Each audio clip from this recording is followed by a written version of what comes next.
Assalamualaikum warahmatullahi wabarakatuh. Selamat pagi anak-anak. Bagaimana kabarnya hari ini? Semoga sehat selalu. Hari ini kita akan mempelajari tentang beberapa sifat yang terpuji. Tentu ada banyak sifat terpuji yang kita ketahui. Ada sikap rendah hati, ada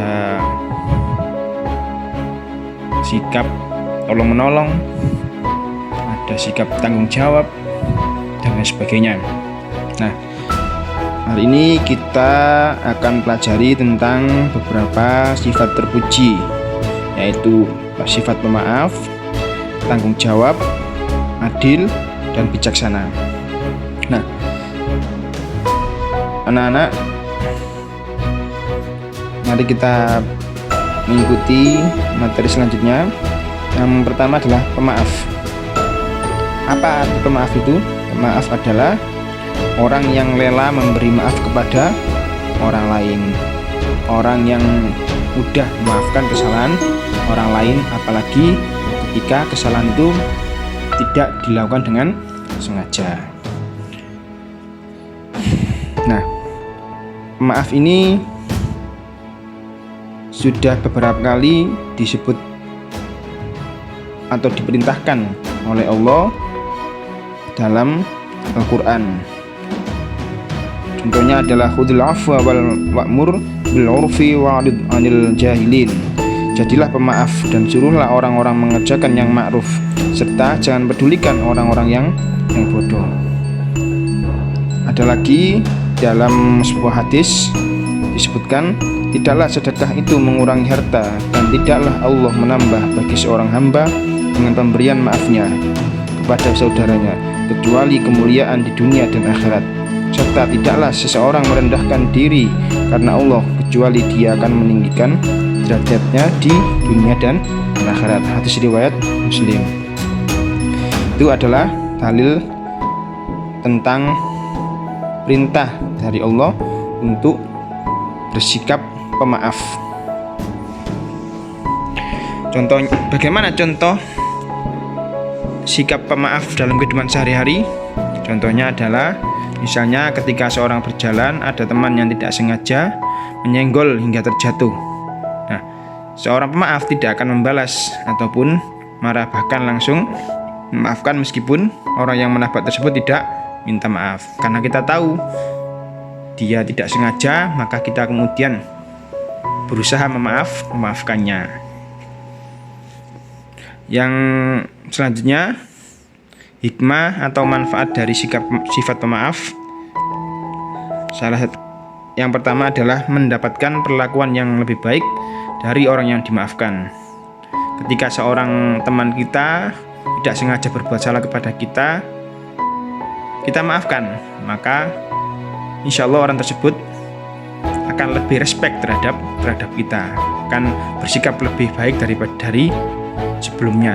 Kalau sebelumnya misalnya tidak meremehkan kita misalnya, maka kemudian ketika orang tersebut bersalah kepada kita, kemudian kita maafkan, insya Allah orang tersebut akan berbuat lebih baik pada kita daripada sebelumnya. Yang kedua, memperkuat tali silaturahim. Jelas biasanya misalnya kita tidak suka saling menyapa, tidak suka bergaul dengan seorang, maka ketika kemudian kita tahu bahwa seseorang tersebut adalah orang yang baik sifatnya, juga memaafkan, tanggung jawab dan sebagainya, maka kita akan merasa lebih nyaman ketika bergaul dengannya. Nah, otomatis silaturahim juga akan semakin erat. Yang ketiga, menunjukkan ketakwaan, bahwa orang pemaaf adalah cerminan dari sifat atau ketakwaan dari seseorang. Semakin dia bertakwa, maka dia semakin pemaaf. Karena Allah juga adalah Maha Pemaaf. Selanjutnya, sifat tanggung jawab. Apa tanggung jawab itu? Tanggung jawab adalah berbuat sesuatu sebagai perwujudan kesadaran akan kewajibannya. Saya merasa sebagai seorang siswa wajib belajar, maka tanggung jawab saya adalah belajar. Maka ketika siswa bersemangat untuk belajar, maka kita bisa menyebutnya sebagai siswa yang bertanggung jawab. Apa dalilnya? Dalilnya adalah kullu nafsin bima kasabat rohinah. Setiap orang bertanggung jawab atas apa yang telah dilakukannya. Quran surat Al-Mudaththir ayat 38. Ada juga hadis Nabi, kullukum ra'in wa kullukum mas'ulun 'an ra'iyatihi. Al-imamu ra'in wa mas'ulun 'an ra'iyatihi, war rajulu ra'in fi ahlihi wa huwa mas'ulun 'an ra'iyatihi, wal mar'atu ra'iyatun fi baiti zawjiha mas'ulatun 'an ra'iyatiha, wal khadimu ra'in fi mali sayyidihi wa mas'ulun 'an ra'iyatihi. Setiap kalian adalah pemimpin dan setiap pemimpin akan dimintai bertanggungjawabkan atas yang dipimpinnya. Imam adalah pemimpin yang akan dimintai pertanggungjawaban atas rakyatnya. Seorang suami adalah pemimpin dan akan dimintai pertanggungjawaban atas keluarganya. Seorang istri adalah pemimpin di dalam urusan rumah tangga suaminya dan akan dimintai pertanggungjawaban atas urusan rumah tangga tersebut.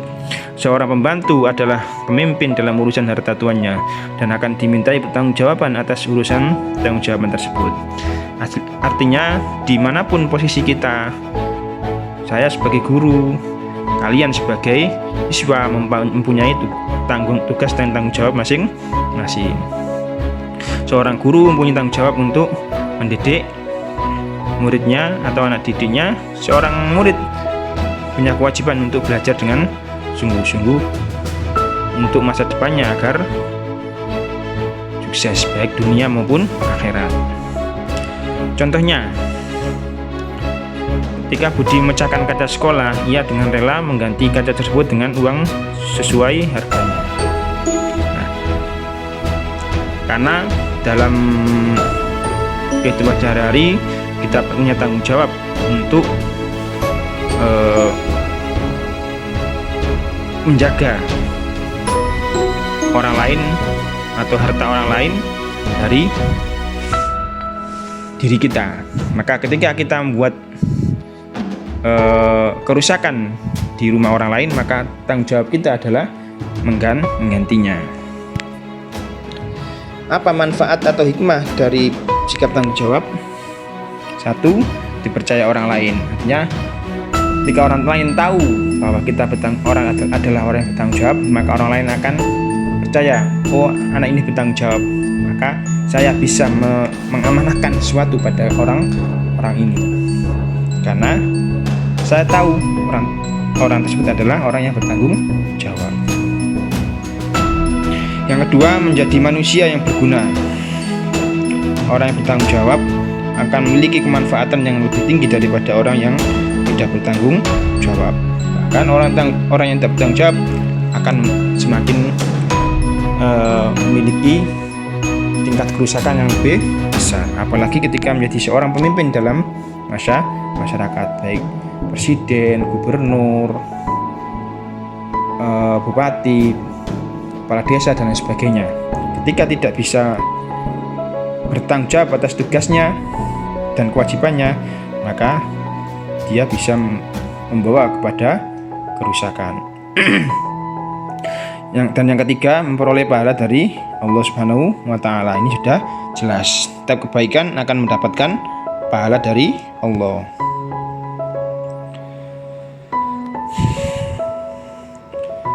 Yang selanjutnya adalah sifat adil. Apa artinya sifat adil itu? Sifat adil adalah berbuat sesuai aturan hukum, baik hukum agama, hukum positif atau hukum negara, maupun hukum sosial atau hukum adat yang berlaku. Atau dalam bahasa sederhana, ada yang mengatakan bahwa adil adalah menempatkan sesuatu pada tempatnya. Apa dalilnya? Saya bacakan, ya ayyuhalladzina amanu kunu qawwamina lillahi syuhada'a bil qist wa la yajrimannakum sana'anu qaumin ala alla ta'dilu ya'dilu wa aqrabu littaqwa wattaqullaha innallaha khabirum bima ta'malun. Artinya, wahai orang-orang yang beriman, jadilah kamu sebagai penegak keadilan karena Allah ketika menjadi saksi dengan adil, dan janganlah kebencianmu terhadap suatu kaum mendorongmu kamu untuk berlaku tidak adil. Berlaku adillah, karena adil itu lebih dekat kepada takwa, dan bertakwalah kepada Allah. Sungguh Allah Maha teliti terhadap apa yang kamu kerjakan. Ini ada surat Al-Maidah ayat 8. Contohnya berbuat adil adalah jika ada iman bertengkar, kita tidak membela salah satu. Ketika kita membela salah satu, berarti kita tidak berbuat sesuai aturan hukum. Ketika kita membela salah satunya, berarti menyalahi aturan bahwa ketika menghukumi sesuatu itu tidak boleh dengan berat salah satu. Yang selanjutnya, apa manfaat atau hikmah dari bersikap adil?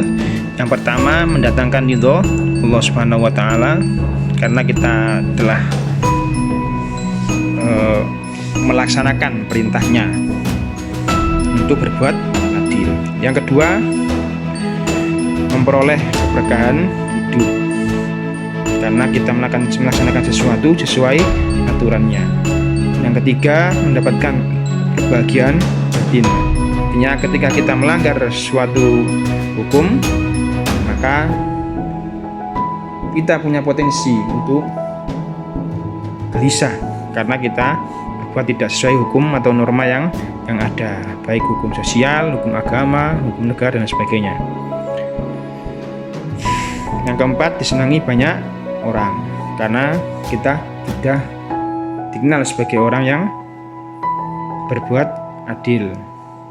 Yang kelima, mendapatkan kesejahteraan hidup baik di dunia maupun di akhirat, termasuk juga kesejahteraan fisik maupun psikis atau jiwaan. Yang keenam, terwujudnya masyarakat yang tentram, aman, dan damai.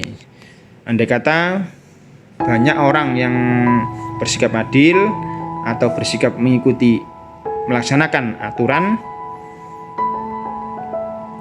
baik agama, hukum negara ataupun sosial dan sebagainya, maka insya Allah masyarakat akan cenderung tentram dan tidak akan ada banyak perbuatan-perbuatan yang tidak baik. Yang keempat adalah sikap bijaksana. Apa artinya sikap bijaksana itu?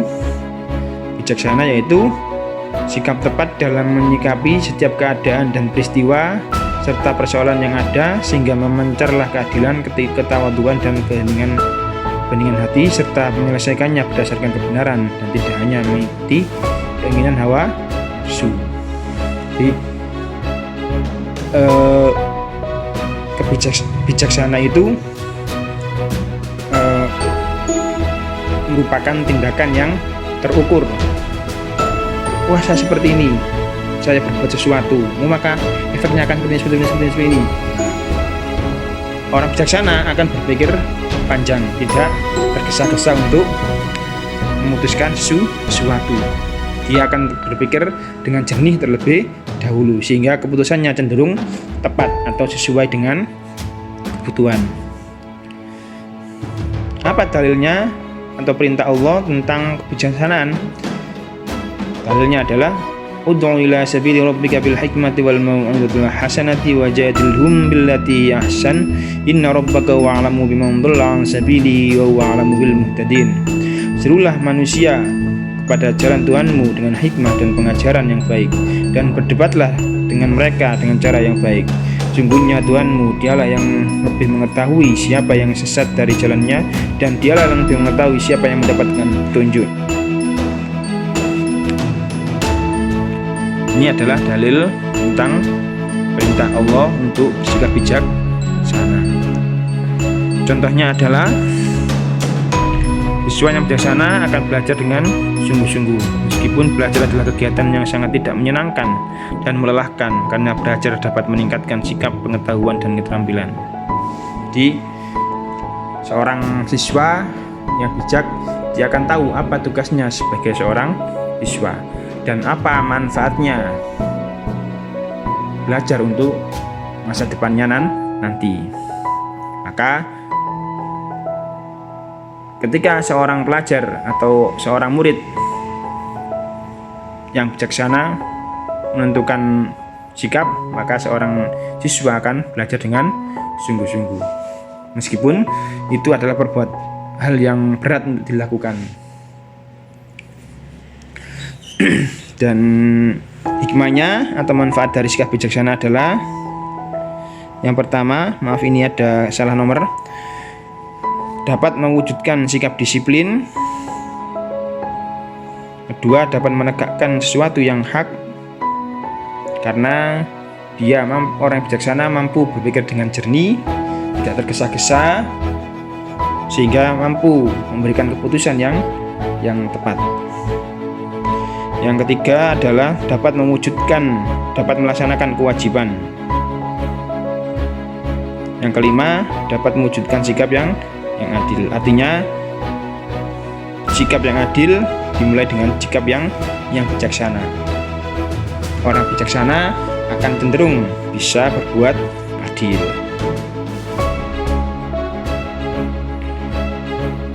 Dan yang terakhir adalah dapat terlaksana suatu aturan, karena orang bijaksana akan cenderung mengikuti aturan, baik aturan agama, aturan sosial, aturan negara, dan lain sebagainya.